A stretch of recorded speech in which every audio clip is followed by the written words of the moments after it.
following podcast is for informational purposes only. The contents of this podcast do not constitute tax, legal, or investment advice. Take responsibility for your own decisions, consult with the proper professionals, and do your own research. We are using them to sort through our data. It's great for indexing. Probably the Google or the Mongo compass search of Web3, I suppose you could say, and is a necessary tool.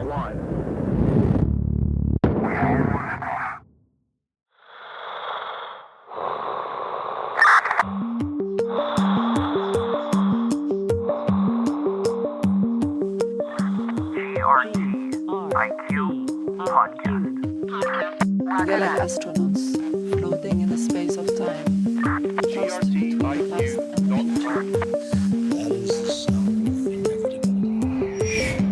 Welcome to the GRTiQ podcast.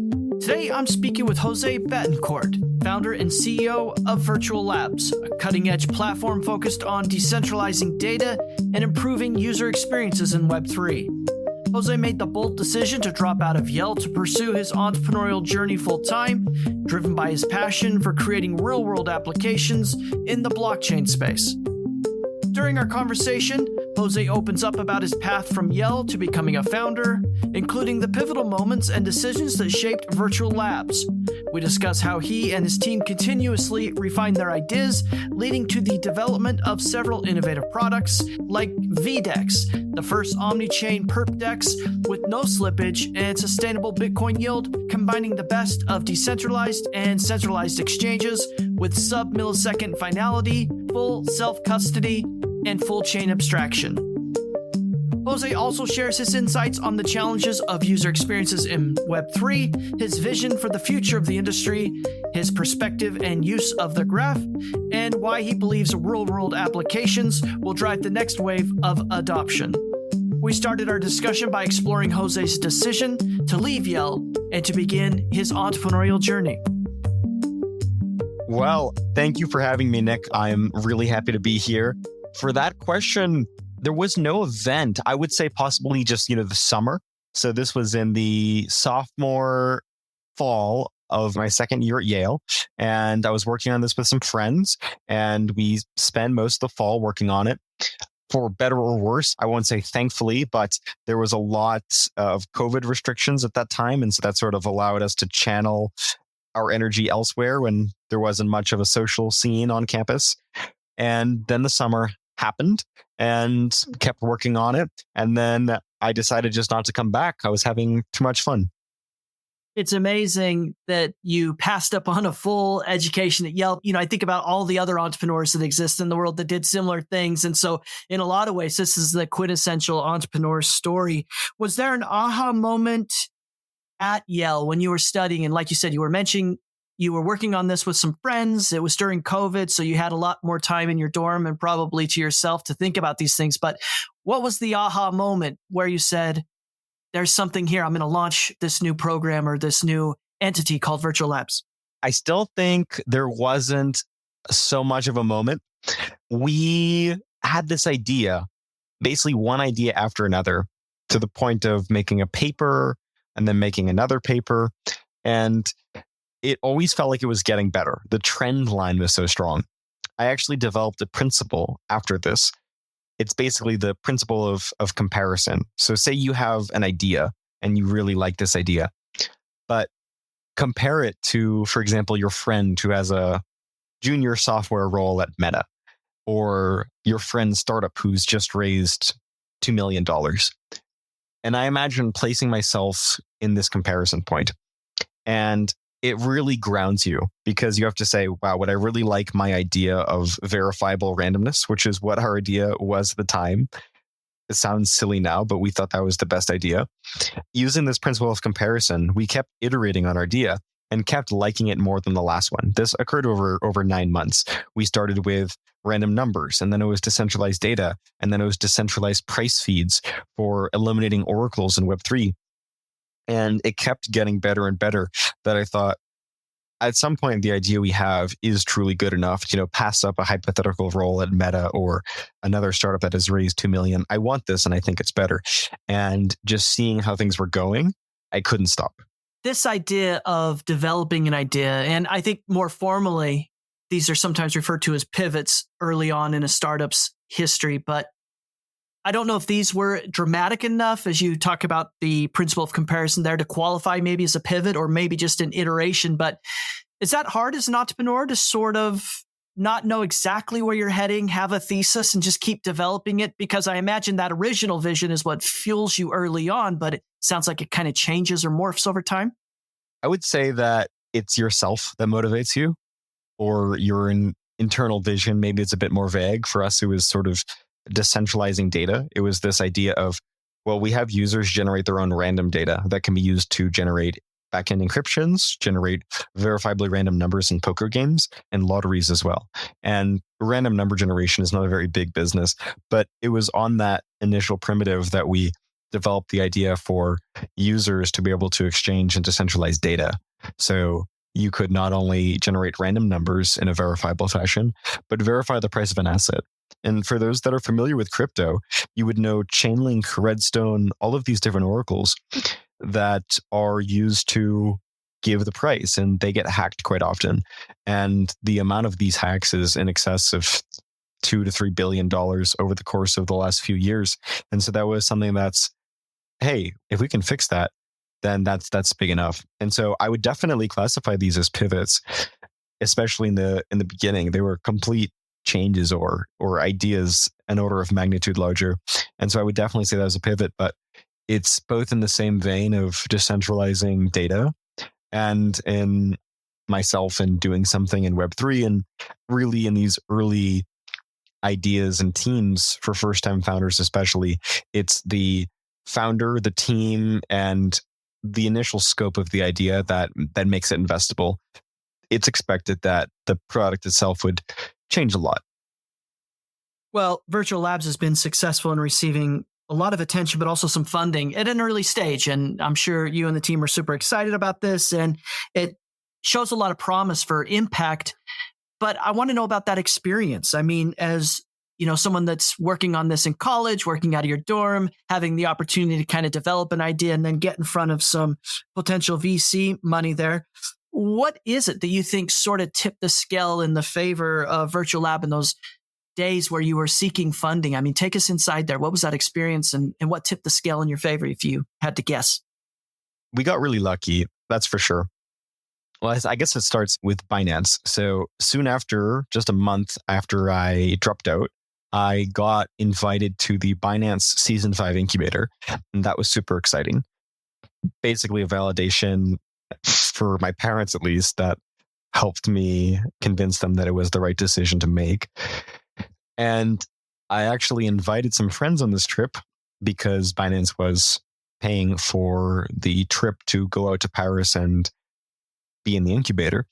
And one of these friends I made and became better friends with, he also ended up investing in the company, but he also invited me to a demo day in ETH Denver 2023.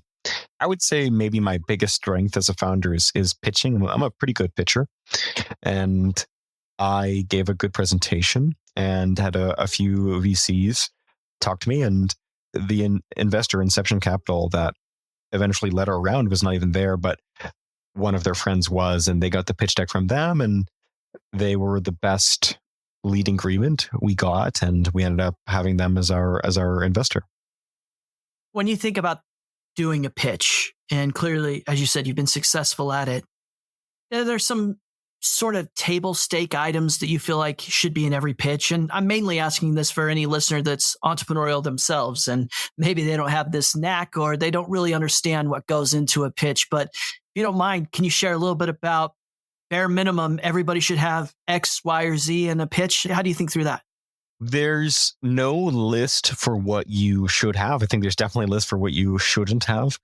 But the best way to get to that conclusion, it has to be yourself. It has to be with your audience. I'm sure the Web3 journey is very different than the one for new sources of energy. And that is going to be through iteration. You just need to fail a lot. So pitch in front of your parents, pitch in front of your friends, pitch in front of anyone who will listen, and be very critical. I would say that I am very internally critical and am pretty good at receiving advice in the form of something to change. And if you are open to that sort of thing, if you can be open to that sort of thing, then you're going to basically just erase, sort of iron out all of the little nicks in your presentation. And so you have a very sharp deck and a sharp speech, no more than 30 seconds long for the elevator version and maybe 5 minutes for one at a event. So just iterate. That's great advice. I appreciate you sort of taking us in your mind on that. So I want to ask you this question then about something that comes up on the podcast all the time. And of course, it's all over crypto Twitter and anything else that's sort of talking about the industry. And it's the fact that the user experience is probably the biggest barrier to adoption right now throughout the world. And I don't know how much you think about that. And if I sort of narrowed down in your own mind what the biggest blockers are to more adoption, but how do you think through some of that? That is what I think about as the last vision before I close my eyes and the first thing I see when I wake up. It is very much what drives us, user experience.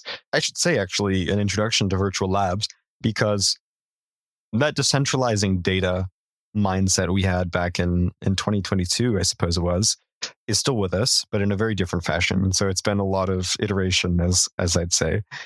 What we're in the business of is user experience. And we do it through decentralized data for the purposes of pushing through self-verified transactions. And so if you wouldn't mind, I'll take a quick journey on how this protocol works and how it relates to UX. So right now, every transaction needs to be processed on the global blockchain, the global consensus layer.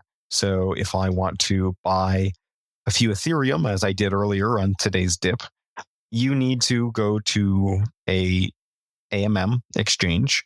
You need to sign your wallet interactions. And in my case, I had to sign a 3 of 4 multi-sig and take out 3 different wallets, sign it that many times. I had to basically pay a certain amount of gas, and I had to wait a certain amount of time, between a few seconds and a few minutes, depending on the network activity. And this is the fundamental nature of a blockchain. So a blockchain is global, and a blockchain is characterized by blocks. Blocks, if you can imagine them in your mind's eye, is effectively squares that contain transaction hashes referring to, your swap or your deposit. And it's finite because it's a square that occurs, in Ethereum's case, every 12 seconds. And it occurs every 12 seconds, and it has a certain amount of block transactions. So that's one thing. It's finite, right? Why is that important? It's important because blocks being finite means that there is scarcity, and scarcity implies value, and value we pay in gas. That means that to access this global network, we need to pay to change the data in it every single time we want to use it. The other thing that's not so good about blocks is blocks are periodic, right? They occur every few seconds or few minutes, depending on the chain. Some are even a few milliseconds, but I'll get into why that doesn't work. So these blockchains have an inherent periodic nature to it, which means an average latency. So in Ethereum's case of 12 seconds, you would actually have a minimum average latency of 6 seconds. And of course, if there's a lot of blocks, more than 12 per second, a lot of transactions, rather, more than 12 per second, it's going to be even more latent. And you'll notice that gas fees and transactions fail. Gas fees go high, transactions fail, waiting goes up as the network is busy, which is exactly when everyone wants to trade. Okay, so I've characterized the global nature of a blockchain with its finite characteristics and its periodic characteristics. What we like is a global escrow with local consensus. So we still use the blockchain to escrow funds. You have them locked there, and they're used for basically another decentralized network. And this decentralized network runs on local consensus. It's called a zero-knowledge state channel. It's on the same backings of that user-verified decentralized data mechanism we had for oracles and random numbers so long ago. But this basically allows us to, example, we each deposit 1,000 USDC, for instance, and say I have a lot of Coca-Cola, I'm a distributor, and you run a shop, maybe Stop and Shop would be my example. I'm from the northeast of the United States, but it could be Kroger's, it could be, whoever needs Coca-Cola on a large voluminous basis. And every time we wanted to exchange a shipment, instead of using the global consensus network, which again has inherent latency and also a cost, we can transmit over this state channel. This state channel allows us to basically send a transaction to each other and verify it on our own blockchain that's effectively between us. Think of it as a 2 of 2 blockchain with 2 nodes, me and you, and 2 users, me and you. And because we write in this as the only 2 participants, we sign every transaction, which means there's no information asymmetry, and it has a 100% trust assumption, which is compared to blockchain's 51% trust assumption. And because you sign all the transactions, I sign all the transactions, it's assured to be trustless. So that's how it works. I'll pause for a moment there before I get into some of the UX benefits of that. But that's how the ZK state channel works. It's a brilliant introduction, and I appreciate you taking the time there to break that down for us. So if we were then to assume we have some non-technical listeners, explain how that sort of addresses this challenge of user experience and driving more adoption of blockchain tech. Yes.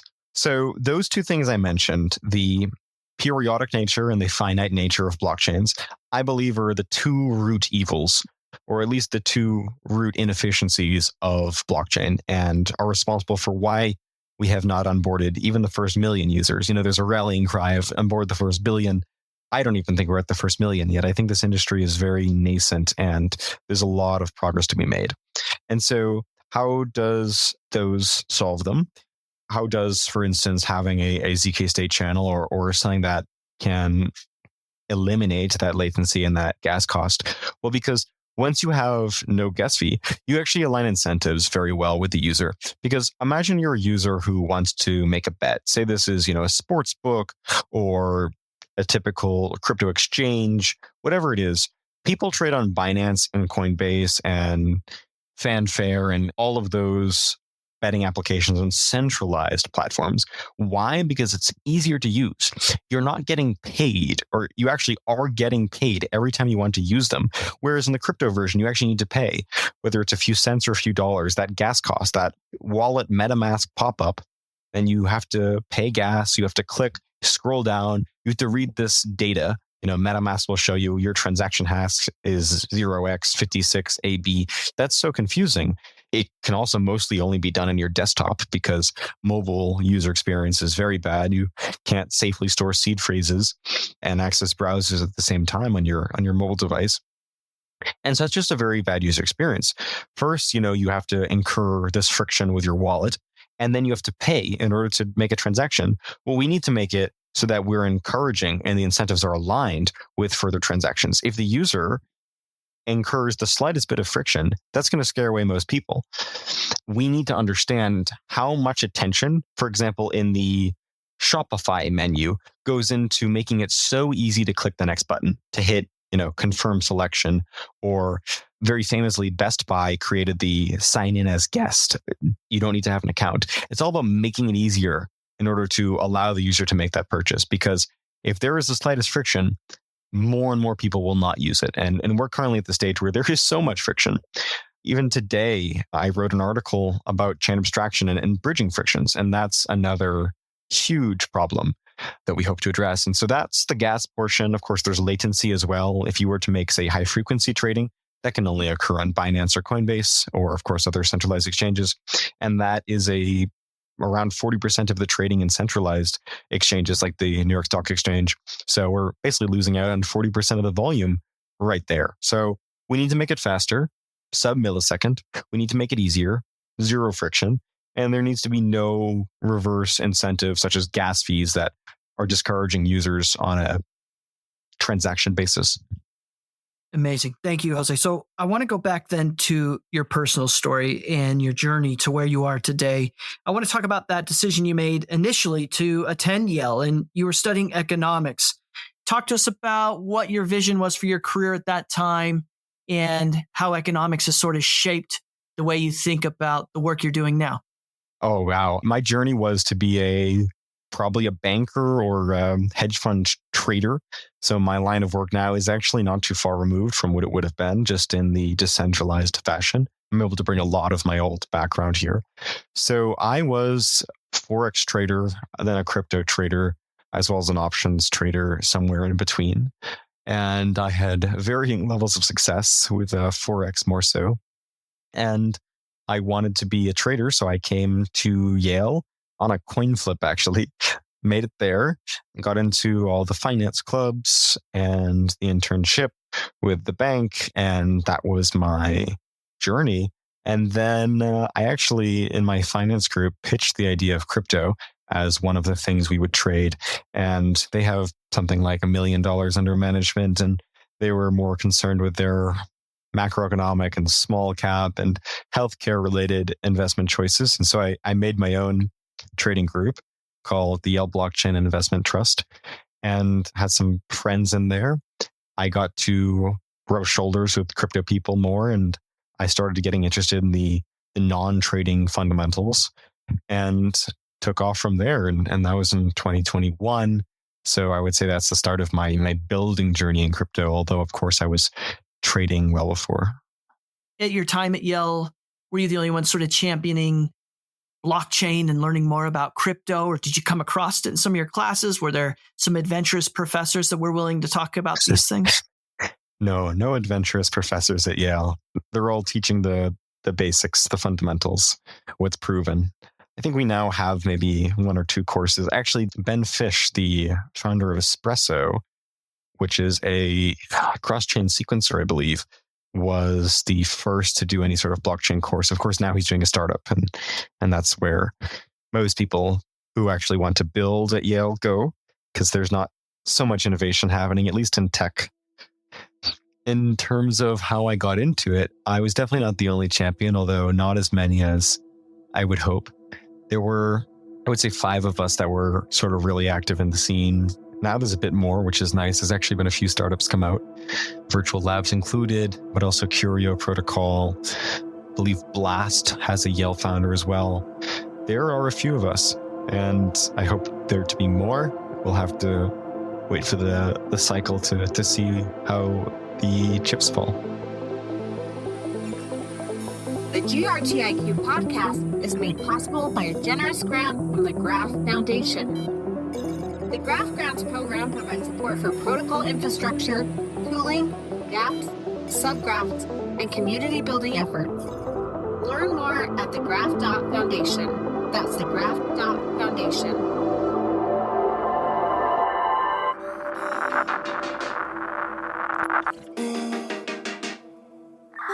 Hi, this is GRTiQ, and thank you for listening.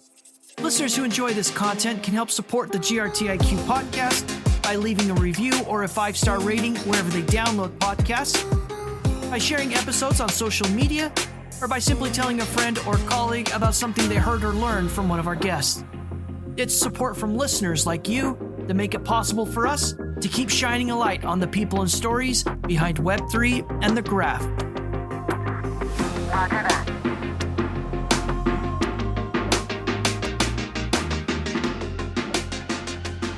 So you mentioned you were already involved in trading. You were pursuing a degree in economics with sort of the intent of working in banking or maybe just traditional finance. Clearly, at some point in your life, in your history, you became aware of crypto and blockchain, and you probably had an insight or some sort of aha moment that triggered your interest. Do you remember when that was and what the allure was for you? Yeah, it was first in 2017 when I heard about Bitcoin. I think that was probably a pretty common year. And I'm really interested in modern monetary theory, if you'll call it a theory. It's the idea that you can essentially print as much money as you like. And because the United States is a monetary sovereign, the debt will always be viable. And you're sort of able to almost have a set inflation limit. Of course, we target 2% and we don't target 0%. So there actually should be more money year over year, assuming constants like the velocity of money are constant. And Bitcoin doesn't have that. Of course, it's 21,000 units and there are coins now that don't have caps, but all I knew back then was Bitcoin. And so that was always an allure. It sort of flew in the face of traditional economics. And that was a sort of intrigue for me at first, but it was not something I wanted to touch because it went against the principles of MMT. Yet in 2020 is when I really got interested in crypto because of the inflation crisis. I thought this whole idea of transitory inflation by Jay Powell was a complete lie that he knew was what was going to happen. But of course, he needs to say the publicly facing thing that there won't be inflation, that it will go away without any significant financial movement. And I thought that to be complete baloney. And I chose Bitcoin as my vehicle to profit off of that. And it was a good year. I want to ask you this question then about where we are presently in terms of the economy. And it's clear to me, and I'm sure it's clear to all the listeners, that you're a very sharp guy with some deep insight on economics and markets. And so I think where I'm confused is, the U.S. economy is perplexing. Are we in a recession? Are we on the mid-recession? Are we entering a recession? And then you have this crypto cycle that's sort of orbiting the perplexity of the U.S. economy. And so I'm not an economist. Maybe there's more clarity here than I'm saying, but I'd be curious to get your opinion on how do you make sense of sort of the general market and this cycle that's running parallel to it? I'll say one thing before I get into it as a bit of a disclaimer. Anytime economists speculate over something like this, it's almost always priced in already. So that's the joke, really, that everything is priced in from inception, and it is kind of true. So it becomes very difficult to, of course, time any market. But if I were to spew theory in a dark room, say with no implications to where things would go, here's what I'm thinking. And I will tell you that unfortunately, a lot of people are confused right now. Because on one hand, we have something like the sum rule, which is when the moving average of unemployment increases at a certain rate, 50 basis points. And that would be the sign that a recession would follow. That's been the case, I believe, 6 out of 6 of the last recessions. You also have the person who came up with the sum rule, a woman with the last name Sam, saying that this time it's not true and rules were meant to be broken. And then on the other hand, and here's the thing that scares me the most, this is what keeps me up at night, is the yield curve has been inverted. The yield curve is the difference from the 10 and the 2-year treasury. So basically you can go to the US government and say, hey, I want to buy some debt to give you money right now to pay your bills. The US government has bills. And you can do it in a 10-year or 2-year time horizon. Typically, the 10-year would give a higher yield, meaning if you give them $1,000, they would maybe give you $30 per year for 10 years, and then they'd give you your $1,000 back at the end of it. So you get your $1,000 back, and you get 30 every year before. With inflation, say at 2%, that $30 would be 3%, and you'd make a small profit. Of course, the yields right now are actually closer to, I suppose, $55 per year in that scenario, but there's going to be some amount, right? Typically, the 10-year amount, that yield, is higher than the 2-year. Currently, that is not the case. I should say, why is it typically higher? Well, because the future holds more uncertainty. So if I were to go to most people and I say, hey, give me your money for 10 years or give me your money for 2 years, fewer people are going to give me their money for 10 years. And the US government needs to incentivize them with a higher yield. Currently, the 2-year is actually higher than the 10-year, which means investors are basically saying that I have more uncertainty about the next 2 years than the next 10 years, which is crazy, which basically means that we will enter a recession. What's interesting is that this inversion is nearly about to uninvert. They are basically uninverting. And you would say, hey, that's probably good, right? Well, for the last few recessions, and for a reason I haven't been able to detect, and I haven't seen anyone point it out yet, although I'm sure they have. In the last, I say 3, maybe 4 recessions, the recession has actually occurred after it uninverts. So not after it immediately inverts. It inverts, it stays inverted for some time, typically 6 months, and then it uninverts. And that's when the recession happens, not when it immediately inverts. I would speculate that it could have something to do with maybe just a lag effect. It actually has nothing to do with the inversion. It has more to do with the fact that, after it inverts, it then take some time? I don't know, but that's something that scares me. But then at the same time, we do have historically low unemployment rates. We have rate cuts coming. The federal fund rate will probably drop by 50 basis points in September. If this interview drops off after that, I would be very keen to see if I am right. They'll be able to check. And it's really a mess. No one knows. And I would say probably least of all economists know. One more question about the market, and then I have a lot more questions about virtual labs and things you're working on there. But I had a guest on recently, and of course, there's been, again, a lot of chatter on crypto Twitter and other places about the evolution of the crypto market itself. And so I don't think, again, as a non-economist, I don't think the crypto market and industry is sort of mirrored the traditional economy and market because it's a nascent industry and there's a lot of different things going on here. But over time, as it evolves, it seems more and more like it's going to act and behave like a traditional market. And these days of like the gold rush, where if you just show up, things will go well for you, might be over, and the crypto market's matured and value, as it is in sort of other contexts, will be paramount.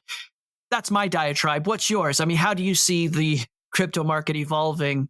I see it the same way. I will say that I'm actually very happy. One of my many hot takes, we can talk hot takes later if you'd like. I have loads of them. One of them is that I'm very excited to see the death of airdrops, the death of sort of these, insert hype word here, whether it be NFT or AI or any of these trends along with Web3. You launch a token, you get a bunch of money, the founder runs off.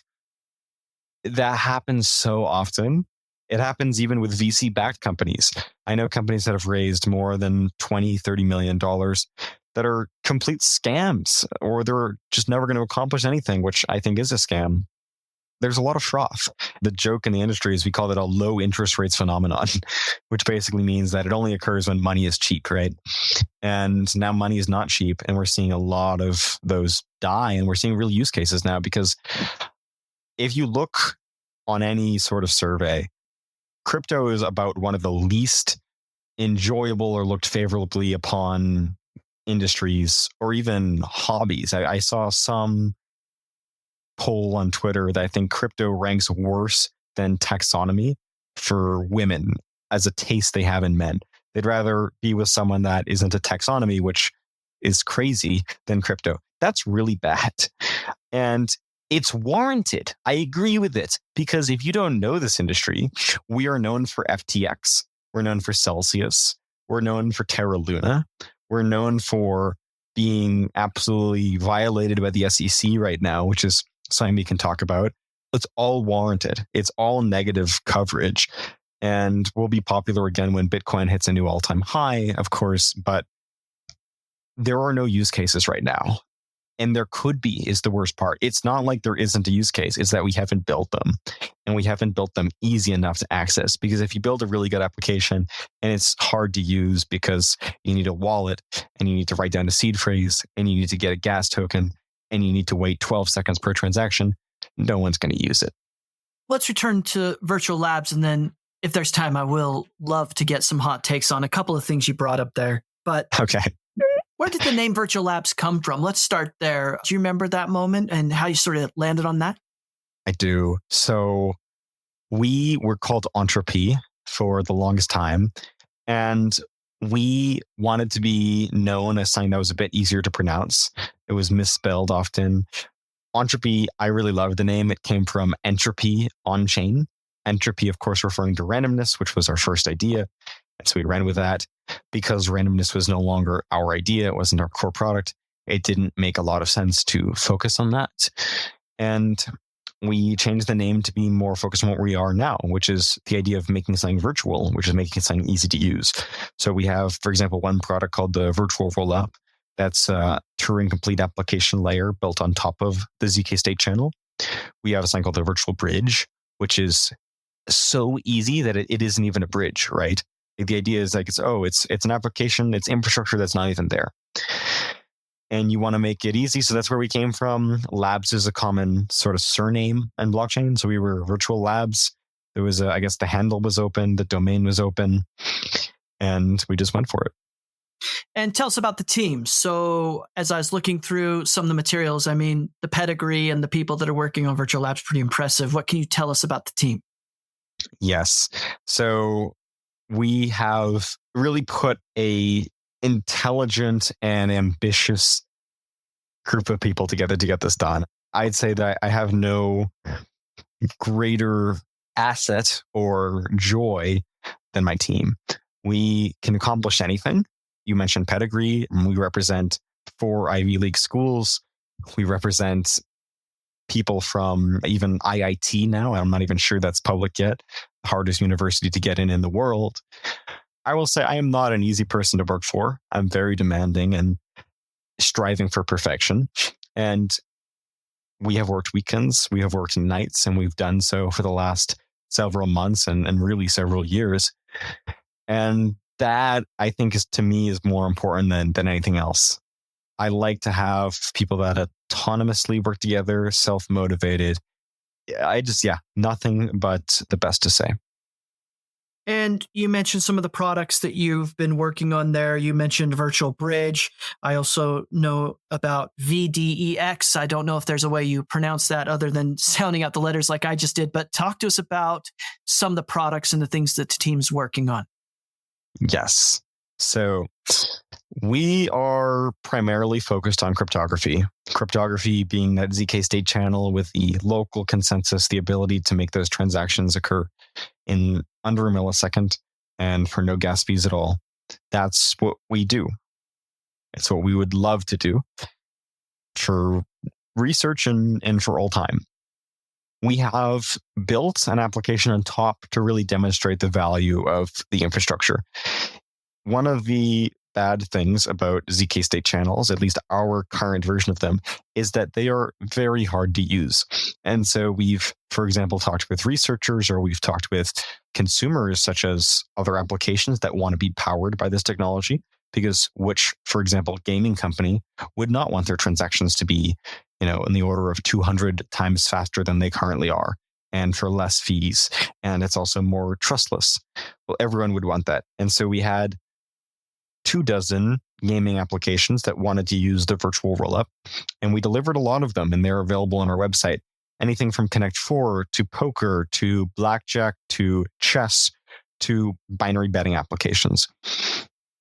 And the cost of integrating these was so high that we eventually said, hey, we eventually need to build a full virtual machine, which we have not done. And that virtual machine will take a long time to build, and we are adamant to build it. But in the meantime, we made a new team called VDEX. That's how you would say that. Of course, meaning DEX as in a decentralized exchange and V coming from virtual labs. So VDEX. And VDEX is very fast. VDEX is running on virtual rollups and inherits all of the features of the underlying technology. That's sub-millisecond finality, full self-custody, no gas fees, and more we'll get into. Now that we've built this product as just a demo, really, it's blossomed into something a lot bigger. And we've actually said, hey, we're not going to build this virtual machine right away. We're actually going to build this consumer application, this exchange, and show everyone what the virtual rollup is capable of. We don't need now to worry about the difficulty to work with the ZK state channel because this application is done and ready. And we show them what it does for a consumer because we're a UX company and we are a cryptography company. But the best way to show off your benefits in UX is not by showing them lines of code or showing them formulas as we did before. It's to show them the hands-on experience. And that's now what we're doing. For listeners that want to learn more about the Virtual Bridge or VDEX, I encourage you to visit the show notes. There'll be links in there. You can read the docs and learn more about Virtual Labs and all the products and the team there as well. What's your long-term vision for Virtual Labs and what you're building there, Jose? Right now, it's about getting to the next step. It has been nights and weekends for my team and myself, pretty long nights for myself. And it's really just getting VDEX to market. We plan to do that in late September for an invite-only mainnet after Halborn, our wonderful auditing partner, has completed their hacks to make sure we're fully secure. Once that's done, we launch and we let people start using it. And that's the focus right now. On our site, there are some roadmap items that are pretty cool, including building that full virtual machine, including making it accessible to new blockchains and making it work for other types of applications. Going back to gaming is something we want to do and fulfill those original orders. And also start to work with other exchanges. Like I mentioned, we are a cryptography company through and through. We are being a consumer application. This VDEX perpetual exchange is fun, but we want a chance to work with Hyperliquid, DYDX, and GMX, the biggest perpDEXs there are, and onboard them. And I think together with a shared order book, we can actually take on Binance and Coinbase. These are centralized feeling applications. And when you have a centralized feeling DEX, such as VDEX, and you have a CEX, such as Coinbase, you really have no benefit in using the centralized platform. We saw just today that Binance stole funds, froze funds from Palestinian people at the direction of Israel. I certainly won't get into politics, but the idea of crypto is that you have true custody over your funds, no matter who you are.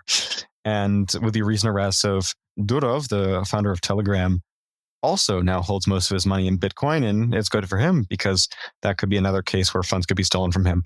So it really needs to be self-custodial. It's the whole point of crypto, and CEXs do not adhere to that. And I think together, Hyperliquid, DYDX, GMX, all of the other great perpDEXs to start, along with VDEX, and more importantly, the virtual rollup technology, we can achieve that, and we can replace CEXs with DEXs. I've heard that refrain many times, and obviously your position is my position, and self-custody is incredibly important. And it's hard to imagine a Web3/crypto industry without part of the ethos and the actual actions of people participating, it being self-custody. But these centralized exchanges did play, you could argue, a role in the early stages of the industry as like an onboarding to it. I mean, despite the position you take, and I understand the necessity of it, do you at least sort of recognize that they had that early role as an onboard? Oh, of course. They're certainly not evil, and they're very positive for the industry.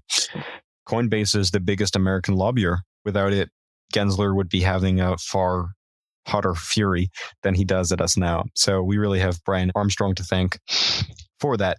But even these centralized exchanges, for example, Coinbase has launched Base for, I think, just over a year, maybe a year and a half now.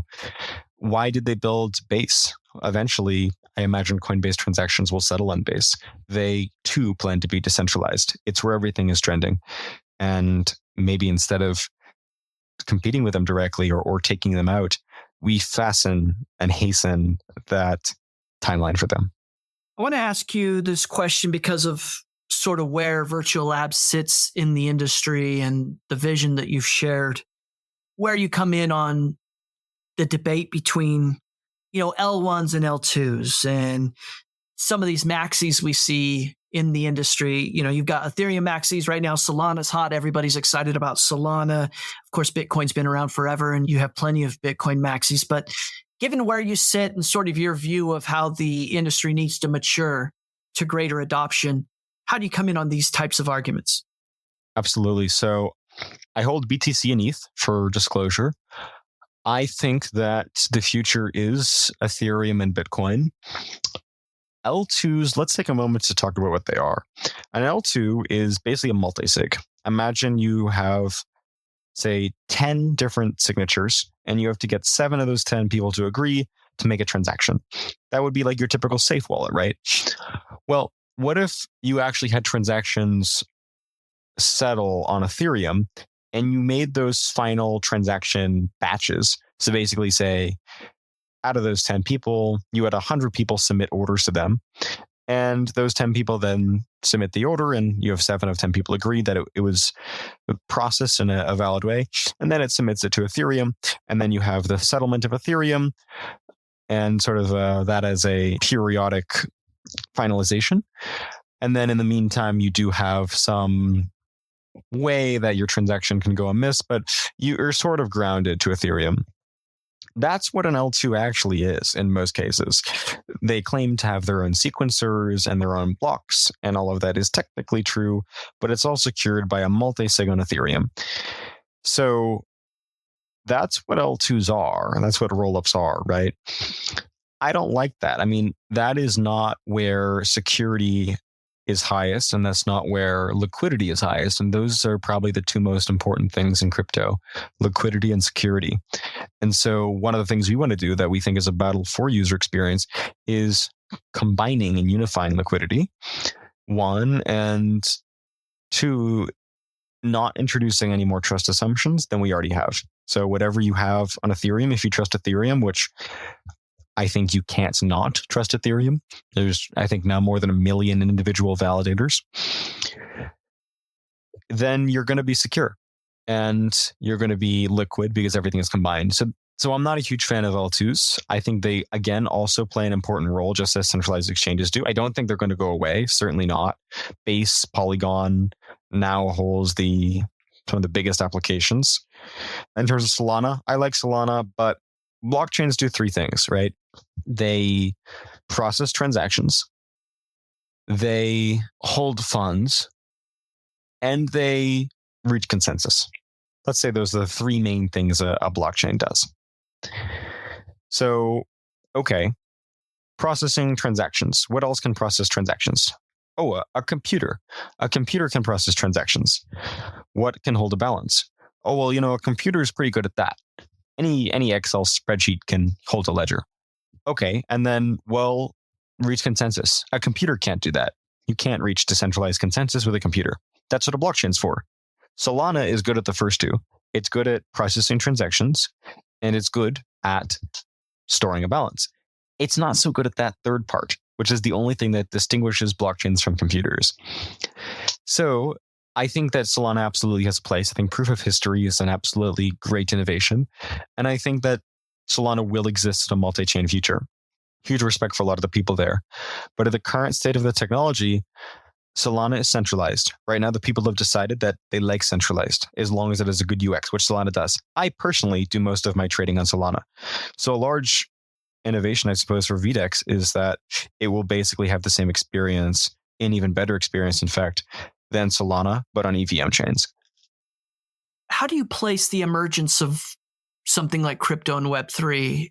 And it's a question I routinely ask, but is this industry a revolution against what I would call the sins of Web2? This is a bunch of technologists and founders like yourself that are sort of angry about what the Web2 monopolies did. Is this industry more about data sovereignty? Is there something economic about this industry, about, meritocracy and giving people an opportunity to be sovereign in terms of economics and financial?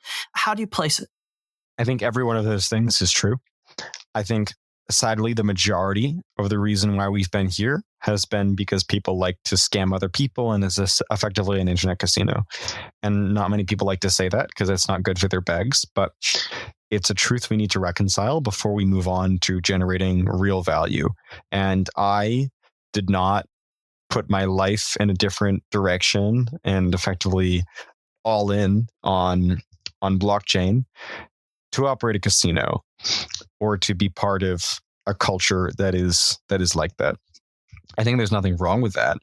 I think trading meme coins is fun, and speculating on Ethereum and Solana is fun, but it can't be the only thing we're about. And that has by far been the majority, by far. Meritocracy is something I've personally benefited from. No other 19-year-olds could raise $2 million in an industry other than in crypto. Maybe AI, but I think it's best with crypto. And I've gotten to meet the top people in the space, and everyone is so welcoming and kind. It's a culture that really any industry could benefit from. So it's absolutely meritocratic. It's absolutely self-sovereign in terms of data and funds. This idea, this notion of Web3, I don't think it exists yet. I badly want it to, but it doesn't exist yet. Blockchain and Web3 as we know it are only one thing, DeFi. DeFi does not just mean the casino. DeFi to me means two things: having self-custody of funds which is good in many scenarios, as we mentioned, the Palestinians in finance, and as we mentioned, Durov and the French government. There are many scenarios. For instance, I've had bank accounts shut down for arbitrary reasons before I was even in crypto. So it wasn't related to that, just changes in policies and things. And you have to pay $40 every time you want to make a transfer to a different country. And it's just that little bit better in terms of UX. Surprisingly, crypto has some benefits to UX compared to traditional methods. So that's one benefit. And the second is the perhaps one that will reach adoption faster. I'm not going to say more important. And that is the ability to profit from your own money. Many people don't know this, but if you go to Bank of America and you put your money in there, why are they storing your money for free? They're loaning it out. In fact, they're only taking 25% as collateral. So if you put $1,000 in there, they're loaning $4,000 out. At current rates, they're going to be earning 5.5% of that $4,000, sometimes more if you include reverse repos and the overnight rate. That 5.5%, if you hold it in there for a year, is going to be, around $220. $220 that you're not getting a penny of. In fact, this bank may actually charge you for fees. Like I mentioned, $40 for wires. You wait, 40 days for an ACH to clear at its maximum. Instead, you have a crypto account where you get your own profit. You automatically get your own profit. You're profiting off your own money because you own it. And you get to send it anywhere in the world for free or for near free. Those few cents or few dollars on blockchain networks I mentioned is bad when you're doing something like, for example, processing bets, processing transactions. But compared to wires, that's where we've reached product market fit. What motivates you as a founder, as an entrepreneur? I mean, clearly you have a vision for Virtual Labs and you're on a mission there to create value in this industry. And I love the approach you're taking to that, by the way. I love the way you talk about mass adoption and the things that must happen. And so it resonates with me. But as a person, as a human sort of navigating life, what motivates you? Oh, navigating life. I am motivated by, at this point, really survival. Right now, my whole life is in this, and it absolutely has to work. What actually gets me up in the morning, though, is I see something here. Something that, for some reason, not everyone sees, or maybe it's not the most profitable option. And that's genuine use cases of blockchain. I'll give you an example. I am actually a homeowner, and the process of buying my house was a mess. I had to wait 2 weeks for the transactions to clear, the paperwork to get sorted out. And what I had to do is pay, I think it was $3,000 to $4,000 in legal fees. And I see a future where we do code as law and we use smart contracts as escrow devices, because that's really what it was. I needed to deposit money, then sign the contract, so the contract could be signed and sent over to me, and then my money was collected, right? The lawyer just needed to take it while this process was going out to make sure that it went through, right, as escrow. And we could easily use smart contracts to replace this, and you could save around 1% of the price of the home per person. So anywhere between 75 basis points to around 2% total in the value of the home, and several weeks of people's time. And the housing market is the biggest market there is. There's $180 trillion in the global housing market. It's the biggest asset class there is, bigger than stocks, options, insurance. It's bigger than anything. And we can make people's lives easier and better. And that's just America is the comparable process. In Montenegro, where I thought of this idea after talking with residents there, it's even worse. It's sometimes months for the local ordinance board to approve it, and the fees are even higher. And so that's just one example of a real use case that I'm not pursuing. Why am I not pursuing? Because we're not there yet. People need to build so many layers of infrastructure, and our reputation needs to improve to be able to take on these real clients. So there's a reason I'm building VDEX, which is a perpetual exchange. It has product market fit to crypto bros. And we're going to slowly add features there, such as trading treasury bonds, allowing users to natively get yield that I mentioned in those bank accounts. So you can just have your funds sitting in our account, sitting in our wallet. And unlike MetaMask, which you do have self-custody over, but there's no yield, you have self-custody over your funds in the virtual rollup and there's yield for you. And so it's just going to be a reason to have your funds there. It'll be the equivalent of, say, Venmo or a bank or Robinhood, all combined into one. And that's the immediate goal, is to create something that has value for traders, because the yield, where does the yield come from? Well, it comes from treasury bonds and it comes from trading fees. And so we need to have sort of that pragmatic approach to blockchain adoption. People like to trade, but also having these new things, what I call auto yield, people profiting from their own money. As you look at your experience in entrepreneurship, what are the one or two lessons that, any listening or aspiring entrepreneur, you could save them a little heartache, a little heartburn? What are the one or two insights or lessons you've learned that you think are most important? I'll say to any listening founder right now, I am very accessible on Twitter. I'm sure that will be linked in the posting of this audio. And I had very good advisors when I started out, and I would not have been able to do without them. So I'll be that resource for anyone who needs it. For general advice, I would say fail fast.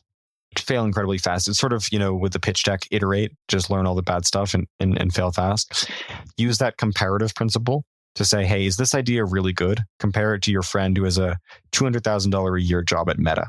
Would you rather have the $200,000 salary, or would you have your idea that you think could be the next big thing? It forces you to ground yourself and realize, is what you have good? And the more critically you look at your idea and yourself, the better you get. And so you need to be hard. You need to be really hard with yourself. I'd also say that find a co-founder. I'm doing this as a solo founder. I highly recommend finding someone to support you. I wouldn't recommend dropping out of college. Definitely take as few risks as you can. I think founders are often seen as risk-taking, and I think that's somewhat true. We're not as risk-averse as the average populace, but we are calculating in our risks. We never take something for the hell of it. There's no impulsive behavior here. It's all built on logic, not faith, as it seems. And so I would think very carefully, be bored. Being bored is a great way. Put the phone away.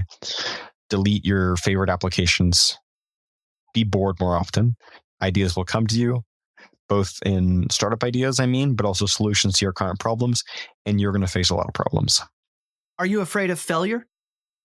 No. A lot of my listeners, Jose, are enthusiastic about Web3 data. I've got a lot of graph enthusiasts who listen to the podcast. You've talked a little bit about decentralized data. I'm just curious if you have an opinion on the graph and the way it's sort of positioning itself and trying to serve the industry.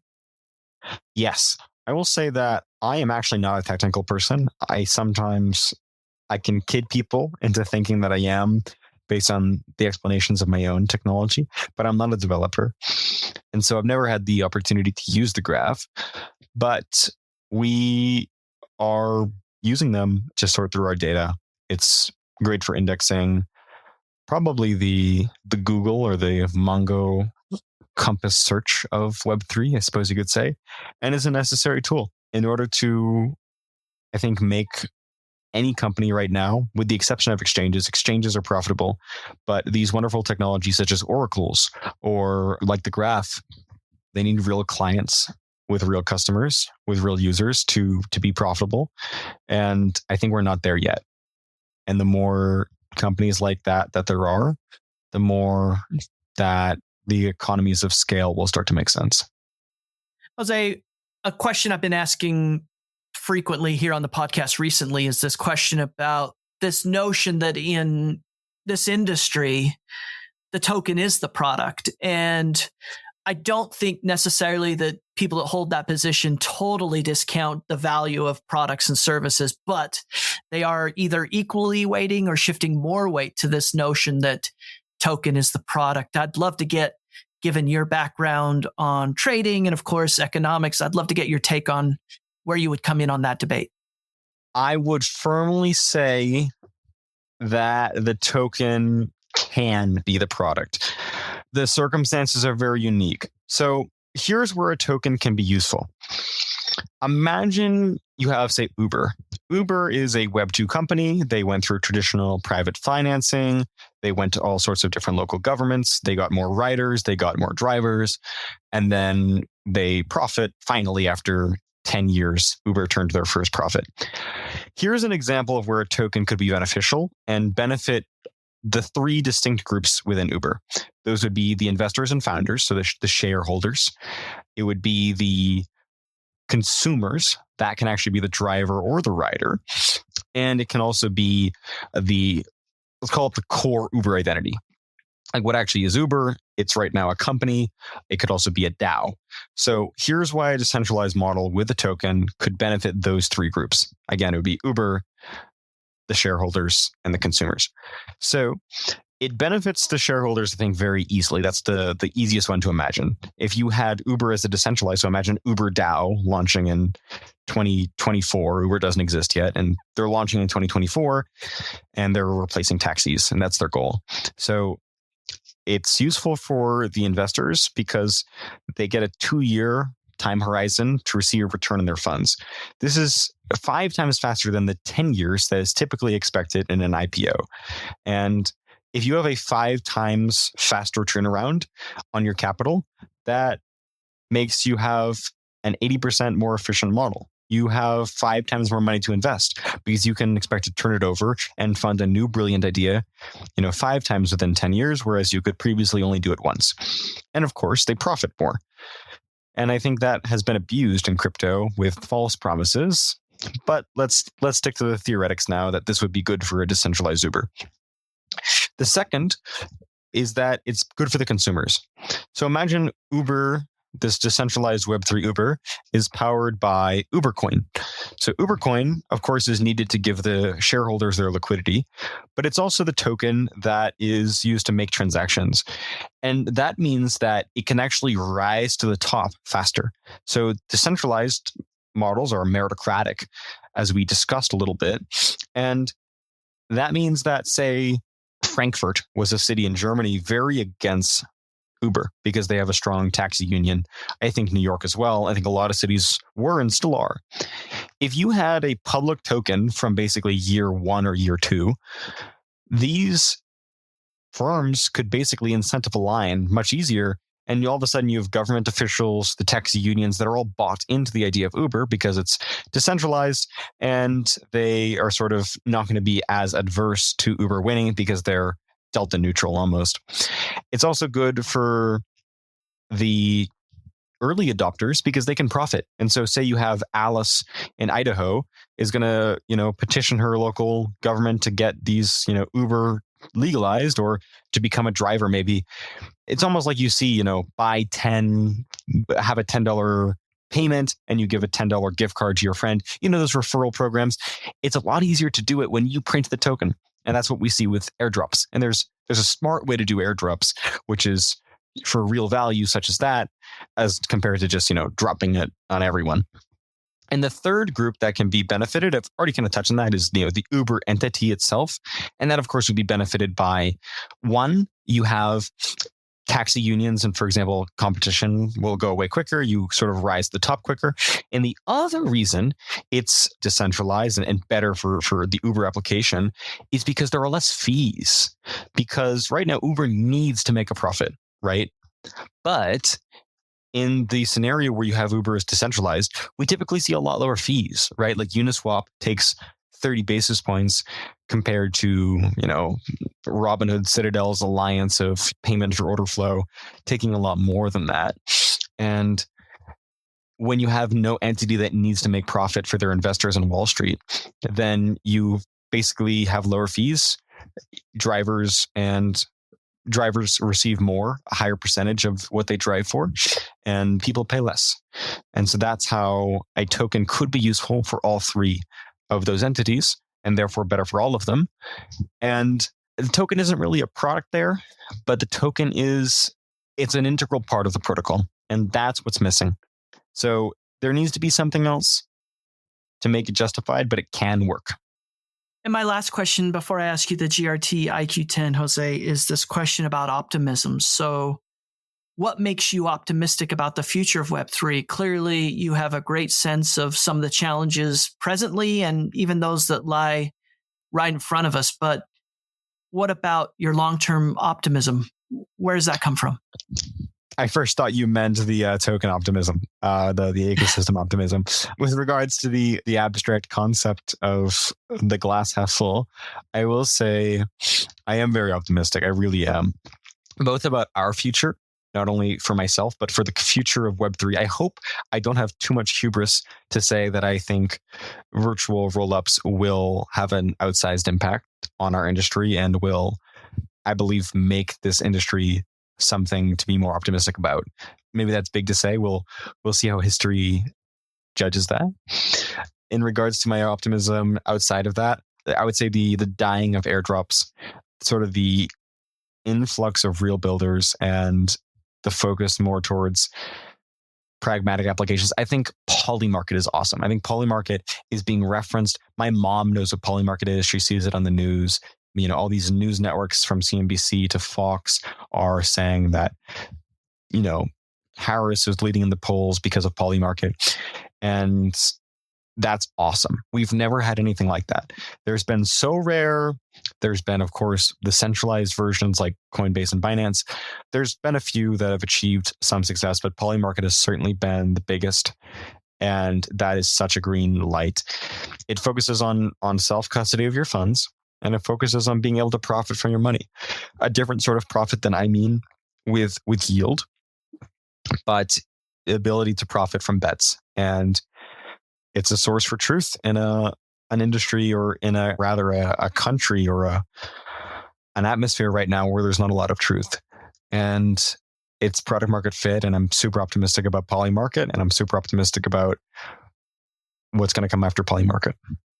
I now want to ask you the GRTiQ 10. These are 10 questions I ask every guest each week, and I love them. It gives me an opportunity to get to know you a little bit more. And I think listeners also benefit because maybe they'll learn something new, be encouraged to try something different, or maybe just achieve more in their own life. So, Jose, are you ready for the GRTiQ 10? Ready as I'll ever be.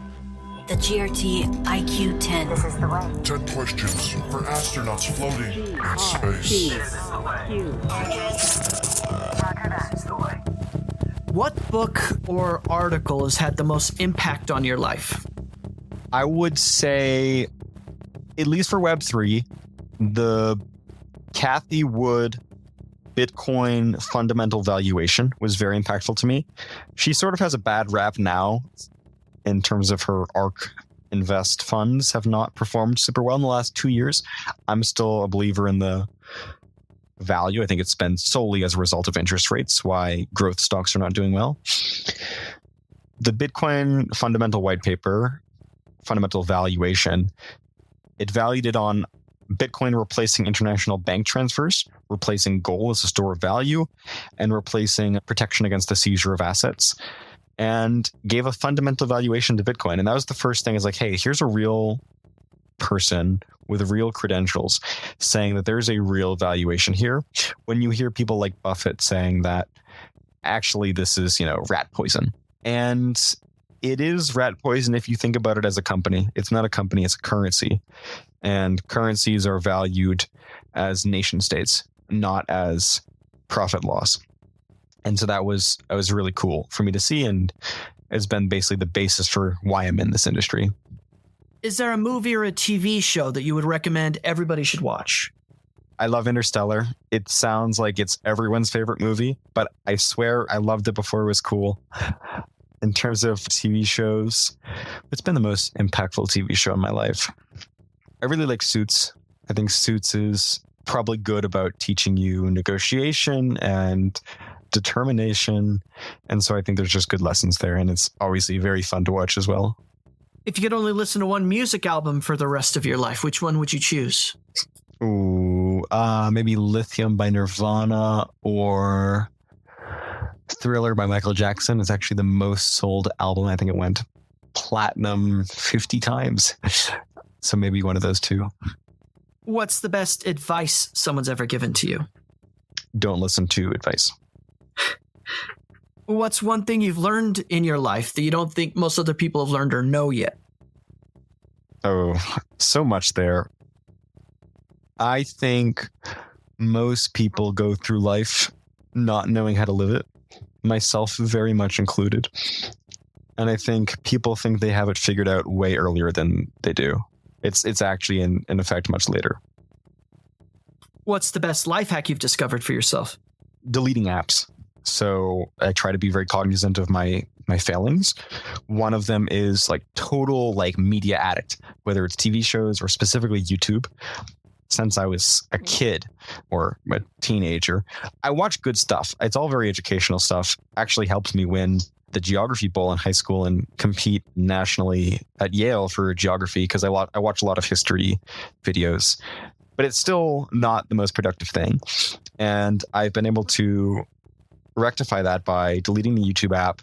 I, for example, have to log in every time I want to use it on a browser, which is a much worse user experience. I have applications such as, it's called Planty. And Planty disables use of my phone for like an hour or 2 hours or however long I set. And those are the times I get the most productivity in. Based on your life experiences and observations, Jose, what's the one habit or characteristic that you think best explains how people find success in life? Grit. And then the final three questions are complete the sentence type questions. The first one is, and I think I sort of asked you this earlier, but the thing that most excites me about the future of Web3 is? DeFi.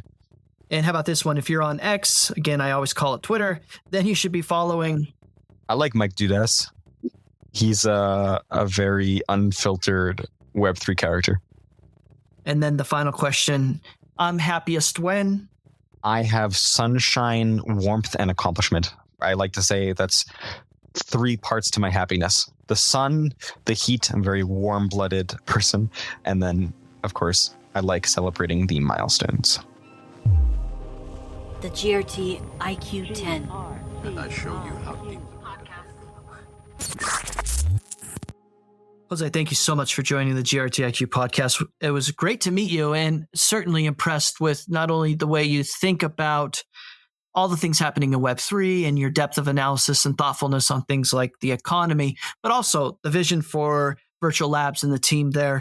If listeners want to stay in touch with you, follow the things that you're working on, what's the best way for them to stay in touch?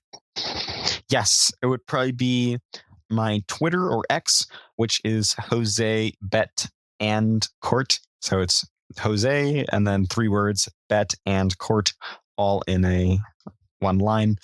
You'll find me on Twitter there. You'll find me on basically most platforms under that name, but Twitter is where I'm most active. This has been a production of the GRTiQ podcast. For more information, including detailed show notes, visit grtiq.com/podcast. That's grtiq.com/podcast. Please consider contributing to this project and helping build the community by subscribing and leaving a review. GRTiQ Podcast.